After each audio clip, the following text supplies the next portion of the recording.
Hello everyone. तो आज हम पढ़ेंगे mind map reproduction in organism का। और काफ़ी छोटा चैप्टर है ये, लेकिन काफ़ी अच्छा चैप्टर है। नीट में जो क्वेश्चंस आते हैं इसके वो ज़्यादातर मैच द फॉलोइंग के होते हैं, क्योंकि फैक्ट जो है काफ़ी है इसमें।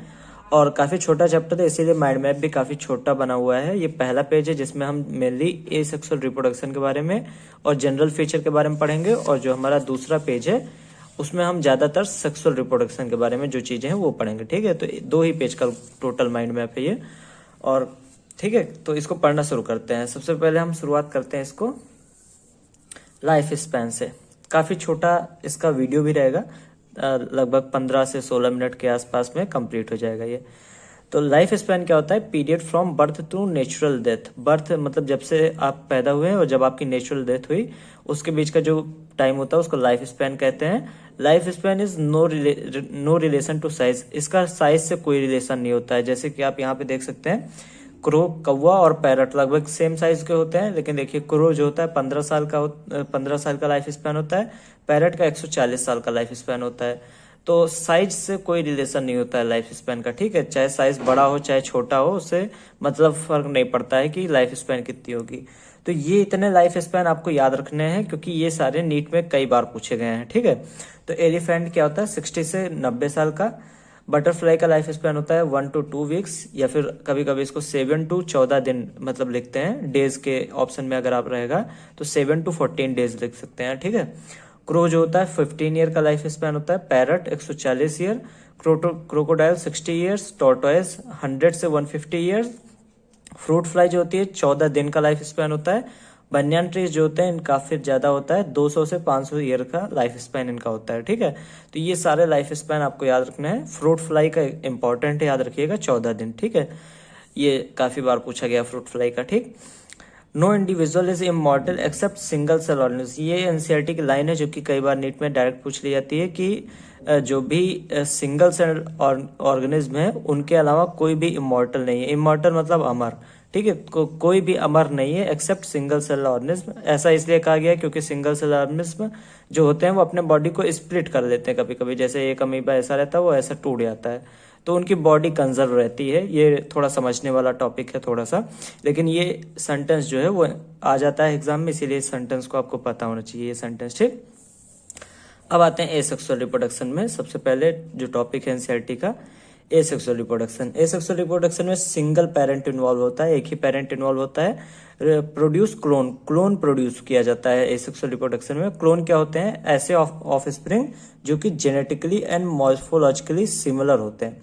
ठीक, क्लोन मतलब ऐसे बच्चे पैदा होंगे एसेक्सुअल रिप्रोडक्शन में जो कि जेनेटिकली भी सिमिलर होंगे और मॉर्फोलॉजिकली भी सिमिलर होंगे। ठीक है, कोई डिफरेंस नहीं होगा। ठीक, तो मान लीजिए अमीबा एसेक्सुअल रिप्रोडक्शन करता है और अमीबा के मान लीजिए एक बार में 4 बच्चे हुए, मतलब 2 बच्चे होते हैं एक बार में। तो अमीबा के एक बार में मान लीजिए 2 बच्चे हुए, तो दोनों बच्चे जो होंगे वो एक दूसरे में बिल्कुल सिमिलर होंगे। चाहे उनके जीन्स को आप देखेंगे, चाहे उनके स्ट्रक्चर को देखेंगे, सब दोनों बच्चों में सब सेम होगा। तो इसी वजह से उनको क्लोन कहा जाता है। ठीक है, तो ये जेनेटिकली और मॉर्फोलॉजिकली दोनों तरीके से सिमिलर होते हैं। अब एसेक्सुअल रिप्रोडक्शन के टाइप्स आपको पता होने चाहिए। पहला बाइनरी फिजन, जो कि अमीबा पैरामीसिन में देखा जाता है। बाइनरी फिजन क्या होता है? जैसे एक ऑर्गेनिज्म होता है वो टूट के 2 ऑर्गेनिज्म बना लेता है, इसे बाइनरी फिजन कहते हैं। तो अमीबा में देखा जाता है। ठीक है, ये दोनों ऑर्गेनिज्म क्या होंगे? क्लोन होंगे, क्योंकि दोनों एक दूसरे के एकदम सिमिलर होंगे, एक ही तरह के होंगे। ठीक है, तो बाइनरी फिजन अमीबा पैरामीसियम में देखने को मिलता है। बडिंग जो होती है 2 तरह की होती है, इक्वल और अनइक्वल। इक्वल बडिंग मतलब इक्वल बड्स फॉर्म होते हैं, और अनइक्वल मतलब जो बड होते हैं वो मतलब साइज उनका अलग अलग होता है, अलग अलग तरह के बड होते हैं।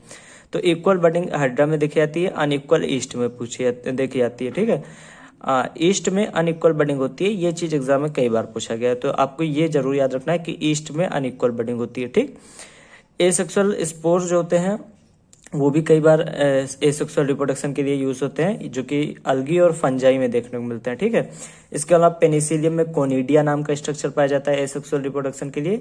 जेम्यूल्स पाए जाते हैं स्पॉन्जेस में एसेक्सुअल रिप्रोडक्शन के लिए। ठीक है, अब ये जो बाइनरी फिजन, बडिंग और स्पोर, कोनिडिया, जेम्यूल्स है, ये सारे कई बार मैच द फॉलोइंग के क्वेश्चन में पूछे गए हैं, खासकर कोनिडिया और जेम्यूल्स। तो आपको कोनिडिया जेम्यूल्स जरूर याद रखने हैं।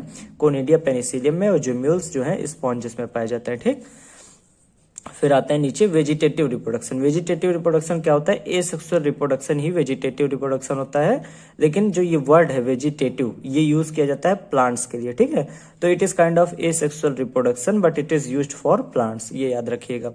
अब इसमें ये इंपॉर्टेंट है कि किस स्ट्रक्चर से किस पेड़ में वेजिटेटिव रिप्रोडक्शन होता है। तो राइजोम से जिंजर और बनाना में होता है, सकर जो होता है मिंट में पाया जाता है, ट्यूबर पोटैटो में पाया जाता है, ऑफसेट जो होता है वाटर हायासिंथ और पिक्सिया में पाया जाता है, लीफ बड जो होती है ब्रायोफिलम में देखा जाता है इसके थ्रू, और बल्ब जो होता है अनियन में होता है, बल्बिल अगेव में होता है। अब ये सारे स्ट्रक्चर्स कई बार नीट में पूछे जा चुके हैं, वही फिर से मैच द फॉलोइंग के क्वेश्चंस के थ्रू, ठीक है। तो इसमें कौन ज्यादा इंपॉर्टेंट है? राइजोम, ऑफसेट, लीफ बड और बल्बिल, ठीक है। ये चार कंफर्म आपको याद होने चाहिए 100%, ठीक है। राइजोम, ऑफसेट, लीफ बड और बल्बिल, क्योंकि वाटर हायासिंथ जो होता है ये इंपॉर्टेंट प्लांट है, अभी आपको पता चलेगा। वाटर हायासिंथ जो होता है ऑफसेट से रिप्रोड्यूस करता है, ठीक। तो इसी वजह से ऑफसेट कई बार पूछा जाता है। तो आपको ये सारे याद होने चाहिए, आपको पता होने चाहिए सारे, ठीक है। फिर आते हैं, इधर आते हैं पहले, terror of Bengal. Terror of Bengal water hyacinth को कहा गया है, हिंदी में इसको आप जलकुंभी कहते हैं। जो जलकुंभी होती है ग्रो इन स्टैंडिंग वाटर, हमेशा खड़े मतलब रुके हुए पानी में, स्टैंडिंग मतलब रुके हुए पानी में ग्रो करती है, जैसे तालाब का पानी। और ये बहुत ही तेजी से ग्रो करती है, क्यों? और रीजन पूछाता है क्यों तेजी से ग्रो करती है? क्योंकि इसमें ऑफसेट के थ्रू वेजिटेटिव रिप्रोडक्शन होता है। वेजिटेटिव रिप्रोडक्शन फास्ट होता है, ठीक है। किसी भी तरह का एसेक्सुअल रिप्रोडक्शन जो होता है वो काफी फास्ट होता है, इसीलिए ये लोग क्या करते हैं, वाटर हायासिंथ जो होते हैं काफी जल्दी ग्रो कर जाता है। Under unfavourable condition sexual method is preferred. हाँ, एनसीईआरटी ने ये पॉइंट भी इसी जगह पे लिखा है कि अगर फेवरेबल कंडीशन ना हुई, किसी मान लीजिए एक ऑर्गेनिज्म है जिसके पास दोनों तरीके हैं, सेक्सुअल और एसेक्सुअल दोनों तरीके का रिप्रोडक्शन वो कर सकता है, और अगर अनफेवरेबल कंडीशंस उनके सामने आई तो हमेशा सेक्सुअल मेथड जो होता है वो प्रेफर किया जाता है, क्योंकि सेक्सुअल मेथड में चांसेस जो होते हैं सर्वाइवल के ज्यादा होते हैं, ठीक है। कभी पूछा जाए अगर क्यों सर्वाइवल के चांसेस ज्यादा होते हैं सेक्सुअल मेथड में, क्योंकि सेक्सुअल मेथड में वेरिएशन होता है, ठीक। तो वेरिएशन के थ्रू कभी कभी इंसान बच जाता है, इंसान क्या वो जानवर या फिर वो जो ऑर्गेनिज्म होता है वो बच जाता है, ठीक।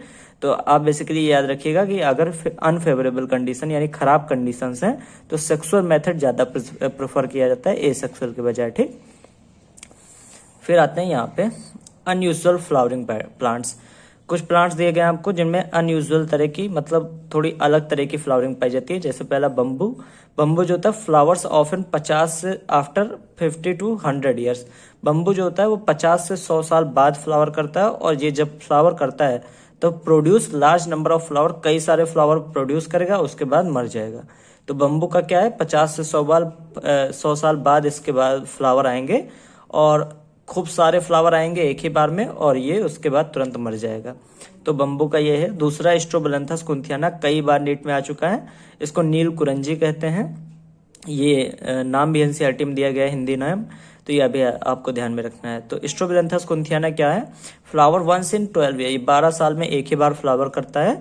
Seen in hilly areas of Kerala, Karnataka and Tamil Nadu. ये ऑप्शन भी आपको मतलब नीट में मिल चुका है, ठीक है, नीट में आ चुका है कि ये हिली एरियाज में पाया जाता है, किसमें, केरला, कर्नाटका और तमिलनाडु के, ठीक है। तो ये आपको याद रखना है स्ट्रोबोलेंथस कुंथियाना के बारे में। तो ये हमारा पहला पेज हो गया। अब हम आते हैं दूसरे पेज पे, जहाँ पे हमको सेक्सुअल रिप्रोडक्शन के बारे में मेनली पढ़ना है, ठीक। तो थोड़ा जूम करते हैं और पढ़ना शुरू करते हैं इसको भी। सेक्सुअल रिप्रोडक्शन में 3 फेज देखी जाती है, जुवेनाइल फेज या फिर वेजिटेटिव फेज जिसे कहता है। जुवेनाइल एनिमल के लिए यूज होता है, वेजिटेटिव प्लांट के लिए। अभी मैंने बताया था आपको एसेक्सुअल रिप्रोडक्शन वाले चैप्टर में भी मैंने बताया था कि वेजिटेटिव रिप्रोडक्शन क्या है, बेसिकली एसेक्सुअल रिप्रोडक्शन है प्लांट के लिए कहता है। जो वेजिटेटिव टर्म है ये हमेशा प्लांट्स के लिए यूज किया जाता है, ठीक है। तो पहली फेज जुवेनाइल फेज होती है और या फिर वेजिटेटिव फेज होती है। इसका मतलब क्या होता है, जब एक ऑर्गेनिज्म रिप्रोडक्शन नहीं कर सकता है, ठीक है, उस समय की फेज जो होती है उस स्टेज तक पहुंचा नहीं होता है कि वो रिप्रोड्यूस कर सके, तो उसको कहते हैं जुवेनाइल फेज या फिर वेजिटेटिव फेज, हिंदी में जैसे आप कहते हैं नाबालिग, ठीक है। फिर दूसरा पार्ट है रिप्रोडक्टिव फेज। रिप्रोडक्टिव फेज मतलब वो फेज जहां पे आदमी कोई इंसान या फिर कोई ऑर्गेनिज्म या कोई प्लांट रिप्रोडक्शन कर सकता है, तो वो फेज होती है रिप्रोडक्टिव फेज। तीसरी फेज होती है सेनेसेंस फेज या ओल्ड एज। सेनेसेंस मतलब बुढ़ापा जो होता है उसी सेनेसेंस फेज कहते हैं, या फिर उसी को ओल्ड एज कहा जाता है। ठीक है, सेनेसेंस फेज में आपकी इम्यूनिटी कम हो जाती है। ठीक, और सेंस थोड़ा काम करता है, जैसे आपको दिखने में दिक्कत होती है और आपके हियरिंग में दिक्कत होती है, तो ये सब ओल्ड एज का कैरेक्टर होता है। ठीक, तो ये 3 फेज आपको याद रखनी है। अब रिप्रोडक्टिव साइकिल आपको बताई गई है। सेक्सुअल रिप्रोडक्शन में रिप्रोडक्टिव साइकिल्स पाई जाती है ऐसे एनिमल्स में। 2 तरह की होती है, एक ऑस्ट्रस साइकिल, एक menstrual cycle. Oestrus cycle non primates में जो साइकिल होती है उसको ऑस्ट्रस साइकिल कहते हैं, जैसे कि डॉग, रैट है, इन सब में ऑस्ट्रस साइकिल पाई जाती है। मेंस्ट्रुअल साइकिल क्या होती है, प्राइमेट्स में पाई जाती है, जैसे कि मंकी, ह्यूमन, इन सब में मेंस्ट्रुअल साइकिल पाई जाती है। ठीक, मेंस्ट्रुअल साइकिल का टॉपिक बहुत बड़ा है जो कि हमें पढ़ना भी है। ठीक है, तो आगे जो चैप्टर्स आएंगे उनमें आपको मेंस्ट्रुअल साइकिल के बारे में पूरा मतलब अच्छा खासा बड़ा टॉपिक पढ़ना पड़ेगा। ठीक, तो ये याद रखिएगा, मेंस्ट्रुअल साइकिल प्राइमेट्स पे पाई जाती है। प्राइमेट, नॉन प्राइमेट क्या है, ये हमारा ऑर्डर है। ठीक है, प्राइमेटा और नॉन प्राइमेटा बेसिकली। तो प्राइमेट्स जो होते हैं हम लोग होते हैं, जिसमें मंकी, ह्यूमन, चिंपांजी ये सब आते हैं। ठीक, तो हम लोग में क्या होता है, मेंस्ट्रुअल साइकिल में पाई जाती है, फीमेल में पाई जाती है, ये याद रखिएगा। दोनों साइकिल, ओस्ट्रस साइकिल, मेंस्ट्रुअल साइकिल, दोनों फीमेल में, मेल में नहीं पाई जाती। ठीक, तो ये हो गया रिप्रोडक्टिव साइकिल। अब आते हैं events in sexual reproduction. Events जो होते हैं सेक्सुअल रिप्रोडक्शन में 3 होते हैं। प्री फर्टिलाइजेशन यानी फर्टिलाइजेशन के पहले क्या क्या हुआ, फर्टिलाइजेशन यानी फर्टिलाइजेशन वाला, और तीसरा है पोस्ट फर्टिलाइजेशन इवेंट्स यानी फर्टिलाइजेशन के बाद क्या होता है। तो सबसे पहले पढ़ते हैं कि प्री फर्टिलाइजेशन यानी फर्टिलाइजेशन के पहले क्या होता है। तो फर्टिलाइजेशन के पहले 2 चीजें होती हैं। पहली चीज होती है गैमेटोजेनेसिस यानी गैमेट बनता है। दूसरी चीज होती है गैमेट ट्रांसफर, गैमेट को ट्रांसफर किया जाता है जहां पे दोनों गैमेट एक दूसरे से मिल सके। ठीक है, तो पहला क्या होगा, सबसे पहले क्या होगा, गैमेटोजेनेसिस यानी गैमेट बनेगा। तो गैमेटोजेनेसिस का होता है फॉर्मेशन ऑफ गैमेट्स, और गैमेट्स 2 तरह के पाए जाते हैं, होमोगैमेट या फिर हेट्रोगैमेट। होमोगैमेट मतलब होता है सिमिलर गैमेट्स होंगे, दोनों मेल फीमेल जो गैमेट्स होंगे दोनों देखने में एक दूसरे के एकदम सिमिलर होंगे, जो कि कुछ एल्गी में पाया जाता है। ज्यादातर जगह पे हमें हेट्रोगैमेट देखने को मिलते हैं जो कि एक दूसरे से डिफरेंट होते हैं। जैसे कि ह्यूमन की बात कर लेते हैं तो स्पर्म जो होता है वो एग से एकदम ही अलग होता है देखने में। ठीक है, तो हेट्रोगैमेट्स हमें ज्यादातर जगह पे देखने को मिलते हैं। होमोगैमेट्स जो होते हैं कुछ एल्गी में देखने को मिलते हैं, ध्यान रखिएगा। फिर दूसरा है गैमेट ट्रांसफर। गैमेट ट्रांसफर जो होता है मतलब एक गैमेट का ट्रांसफर करना कि दोनों गैमेट एक दूसरे के पास आ सके, चाहे मेल गैमेट फीमेल के पास जाए, चाहे फीमेल गैमेट मेल के पास आए। ज्यादातर क्या होता है कि मेल गैमेट्स मोटाइल होते हैं यानी चल सकते हैं, तो मेल गैमेट्स चल के फीमेल के पास जाते हैं, फीमेल बैठी रहती है, कहीं नहीं जाती फीमेल। ठीक है, तो गैमेट ट्रांसफर में आपको पता होना चाहिए कि mostly male gamete is motile, ज्यादातर मेल गैमेट मोटाइल होता है, चल सकता है वही जाता है। ठीक, फीमेल कुछ नहीं करेगी। Both gametes are motile in some algae and fungi. कुछ अलगी फंजाई ऐसे पाए जाते हैं जिसमें दोनों गैमेट मोटाइल होते हैं, यानी मेल और फीमेल दोनों मोटाइल होते हैं। ठीक है, तो सिचुएशन के अकॉर्डिंग मेल फीमेल के पास आ सकता है, फीमेल मेल के पास जा सकती है, क्योंकि दोनों मोटाइल है। लेकिन जैसे ह्यूमन की बात कर लें तो हमारा स्पर्म जो होता है वो मोटाइल होता है, जबकि जो ओवा होती है या एग होता है जो वो नॉन मोटाइल होती है। तो स्पर्म बेसिकली एग के पास जाता है। ठीक है, तो स्पर्म क्योंकि मोटाइल है तो उसी को जाना होता है एग के पास। तो ये आप ध्यान रखिएगा, mostly male gamete is motile. ठीक, और ये भी इंपॉर्टेंट लाइन है कि नीट में जो पूछा गया था क्वेश्चन एक कि कौन से ऐसे एनिमल्स है या कौन से ऑर्गेनिज्म है जिसमें दोनों गैमेट मोटाइल होते हैं, आपको पता होना चाहिए। कुछ एल्गी और कुछ फंजाई। ठीक है, सम एल्गी एंड फंजाई, कुछ ही ऐसे होते हैं, सारे नहीं। ठीक, तो ये हो गया हमारा प्री फर्टिलाइजेशन, यानी फर्टिलाइजेशन के पहले क्या हुआ, गैमेटोजेनेसिस, गैमेट बनाए गए, गैमेट एक दूसरे के पास भेजे गए। ठीक है, गैमेट ट्रांसफर किया गया। जब गैमेट एक दूसरे के पास आ जाएंगे तो दोनों गैमेट फ्यूज कर जाएंगे, यानी एक दूसरे में जुड़ जाएंगे। इसको कहते हैं फर्टिलाइजेशन या फिर सिनगैमी। ठीक, तो फर्टिलाइजेशन सिनगैमी दोनों एक ही चीज है। फर्टिलाइजेशन क्या होता है, fusion of male and female gamete, male और फीमेल गैमेट का जो फ्यूजन होता है उसी को हम फर्टिलाइजेशन कहते हैं। ठीक, दूसरी चीज पार्थेनोजेनेसिस बताई गई है जो कि काफी इंपॉर्टेंट है। पार्थेनोजेनेसिस क्या होता है, पार्थेनोजेनेसिस मतलब होता है female gamete develops and forms new organism without fertilisation. Parthenogenesis में क्या होता है कि जो फीमेल गैमेट होती है हमारी वो डेवलप करके एक नया ऑर्गेनिज्म बना देती है बिना फर्टिलाइजेशन के। फर्टिलाइजेशन की वहां पे जरूरत ही नहीं, मतलब फीमेल गैमेट अकेले ही नया ऑर्गेनिज्म बना दी। तो इसे कहते हैं पार्थेनोजेनेसिस। ये कहाँ पे देखा जाता है? रोटीफर में, हनी बीज में, टर्की बर्ड में देखा जाता है और कुछ लिजर्ड में देखा जाता है। ये टोटल 4 एग्जाम्पल आपको रट लेने तुरंत, क्योंकि ये कई बार पूछे गए हैं और यही 4 एग्जाम्पल एनसीईआरटी में दिए गए हैं। हर जगह यही 4 एग्जाम्पल पूछे जाते हैं। ठीक, तो पार्थेनोजेनेसिस कहाँ कहाँ पे? रोटीफर में, हनी बीज में, टर्की बर्ड्स में और कुछ लेजर्ड में। ठीक है, सम लेजर्ड्स। तो ये 4 जगह पार्थेनोजेनेसिस देखने को मिलता है हमें। फिर फर्टिलाइजेशन जो होता है वो 2 तरीके से होता है। एक्सटर्नल फर्टिलाइजेशन हो सकता है, इंटरनल होता है। एक्सटर्नल मतलब शरीर के बाहर होना, जो कि बोनी फिशेस और एम्फीबियन जैसे कि फ्रॉग में देखने को मिलता है। फ्रॉग में जो फर्टिलाइजेशन होता है वो बॉडी के बाहर होता है। इंटरनल फर्टिलाइजेशन मैमल्स में देखने को मिलता है, बर्ड में, जैसे कि हम लोगों में, इंसानों में इंटरनल फर्टिलाइजेशन होता है। फर्टिलाइजेशन जो होता है फीमेल के अंदर होता है। ठीक है, तो ये 2 तरह के फर्टिलाइजेशन होते हैं। ठीक, अब आते हैं पोस्ट फर्टिलाइजेशन इवेंट। पोस्ट मतलब होता है बाद में, फर्टिलाइजेशन के यानी बाद में क्या होता है?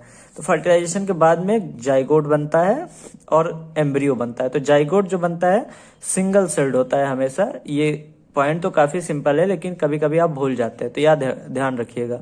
जाइगोट जो होता है सिंगल सेल्ड होता है।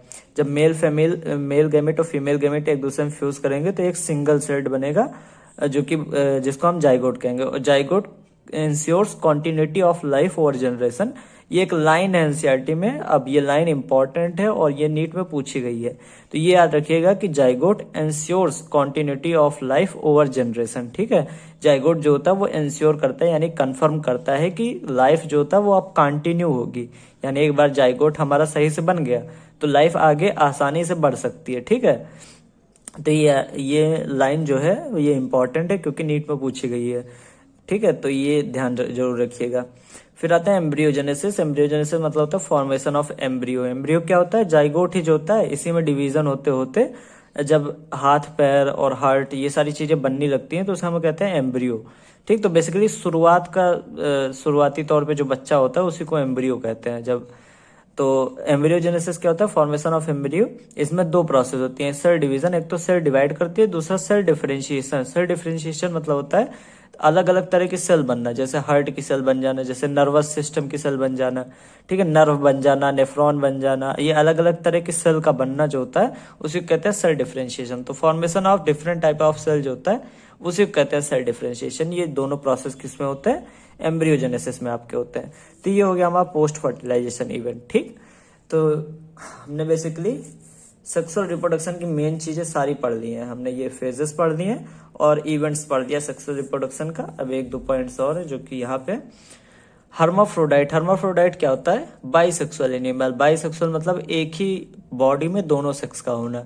जैसे एक कॉकरोच होता है, उसमें मेल, एक ही कॉकरोच में मेल फीमेल दोनों चीजें होती हैं। ठीक है, तो कॉकरोच नहीं, अर्थवर्म, सॉरी अर्थवर्म जो होता है, अर्थवर्म जो होता है वो उसमें क्या होता है? मेल और फीमेल दोनों पार्ट होते हैं एक ही अर्थवर्म में। ठीक, तो याद रखिएगा अर्थवर्म और स्पॉन्जेस इसके एग्जाम्पल है जिसमें मेल और फीमेल दोनों पार्ट होंगे एक ही बॉडी में। ठीक है, तो इसको कहते हैं बाइसेक्सुअल एनिमल और बाइसेक्सुअल एनिमल को ही हम हर्माफ्रोडाइट कहते हैं। ठीक है, ये बेसिकली टेक्निकल टर्म है जो कि आपको याद रखना है। म्यूसाइट क्या होता है? गैमीट मदर सेल, यानी गैमीट बनाने वाली जो मदर सेल होती है उसी को कहते हैं gamete mother cell. Mother cell मतलब कोई चीज बनाती होगी जो, तो मदर सेल क्या बना रही है यहाँ पे? गैमीट बना रही है। तो म्यूसाइट क्या होती है? गैमीट मदर सेल होती है बेसिकली, यानी म्यूसाइट जो होगी ये डिवाइड करके गैमीट बनाएगी। तो ये आसान है, इसको याद रखना। तो म्यूसाइट आप याद रखिएगा, गैमीट मदर सेल जो होती है उसे हम म्यूसाइट कहते हैं। ये जब डिवाइड करती है तो इससे गैमीट बनते हैं। ठीक है, तो ये हो गया सेक्सुअल रिप्रोडक्शन। ठीक है, तो ये सेक्सुअल रिप्रोडक्शन का पूरा सीन हो गया और हम ए सेक्सुअल रिप्रोडक्शन के बारे में यहाँ पढ़ चुके हैं, लाइफ स्पैन और ये बाकी चीजें यहाँ पे हम पढ़ चुके हैं। ठीक है, तो ये हो गया पूरा चैप्टर कंप्लीट। हमारे ख्याल से टोटल 18 मिनट लगे हमें इस चैप्टर को कंप्लीट करने में। बहुत ही आसान, बहुत ही इजी चैप्टर था, बहुत ही छोटा, लेकिन मैच द फॉलोइंग के क्वेश्चंस काफी आते हैं इससे। खासकर आपको ये जरूर पता होना चाहिए कि ऑफसेट और बल्बिल, लीफ बड और राइजोम, ये चारों मतलब कौन इसके किस प्लांट को ये यूज कर जाते हैं, किस प्लांट में यूज किए जाते हैं। ठीक है, ये जो स्ट्रक्चर्स हैं लीफ बड और बल्बिल ये सारे किस प्लांट में यूज किए जाते हैं ये जरूर आपको पता होना चाहिए। क्लोन आपको पता होना चाहिए। ठीक है, ये छोटी छोटी चीज आपको पता होना चाहिए और इनको आपको याद रख लेना है। ठीक है, अगर आपके पास बिल्कुल टाइम नहीं है तो fruit fly, tortoise, crocodile, parrot, crow, butterfly, इतना जरूर याद रखिएगा। ठीक, ऊपर के आप एलिफेंट और सबसे नीचे बनियान ट्री, आप इसको छोड़ सकते हैं, ये थोड़ा कम आया है। ठीक है, आए तो ये भी है नीट में, इसीलिए मैंने लिखा है यहाँ पे। ठीक, और खासकर ये एक चीज याद रखिएगा कि वाटर हायासिंथ जो होता है इसको टेरर ऑफ बंगाल कहते हैं। वाटर हायासिंथ रिप्रोड्यूस कैसे करता है? ऑफसेट से करता है। ठीक है, तो ये काफी इंपॉर्टेंट है कि ऑफसेट से वाटर हायासिंथ रिप्रोड्यूस करता है। ठीक, तो ये हो गया रिप्रोडक्शन ऑफ ऑर्गेनिज्म का माइंड मैप। इसके आगे जो दूसरा चैप्टर है उसका माइंड मैप अगले वीडियो में हम पढ़ेंगे। तब तक के लिए थैंक्स। आपको पीडीएफ नीचे मिल जाएगा, डिस्क्रिप्शन में लिंक होगा। ठीक है, thank you very much. Video अच्छा लगा होगा तो शेयर कर दीजिएगा।